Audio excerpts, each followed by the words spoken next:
Tradicija krvodajalstva je izredno močna tudi na Dolenjskem. Na novomeškem centru za transfuzijsko dejavnost sta dopoldne že 130. kri darovala Marjan Kocjan iz Potočne vasi in Ivan Horvat iz Poturna.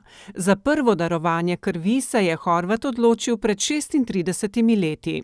Tako službo sem opravljal, da so bili dosti poškodb, se je rabilo in sem se kar odločil. Kocjan je krvodajalec postal na služenju vojaškega roka leta 1980, takrat z namenom, da je lahko prej odšel domov. Pozneje je humanemu dejanju ostal zvest, saj je opazil, da se po vsakem odvzemu krvi počuti bolje. In kako bi za to humano dejanje navdušil mlade? Da mu poveš, da ne ti je nič hudega, pa da rešuje življenja drugim. Za njuno humanitarnost se jima je med drugim zahvalila sekretarka Novomeškega območnega združenja, ki je dejala, da dolenjski krvodajalci prispevajo znaten delež k temu, da je Slovenija s krvjo samozadostna.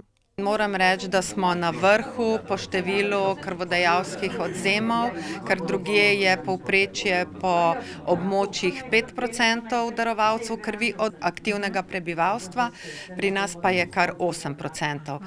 Ker imata jubilanta za krvodajalstvo na voljo še kar nekaj let in ker jima zdravje dobro služi, bosta gotovo dosegla še kakšen krvodajalski jubilej.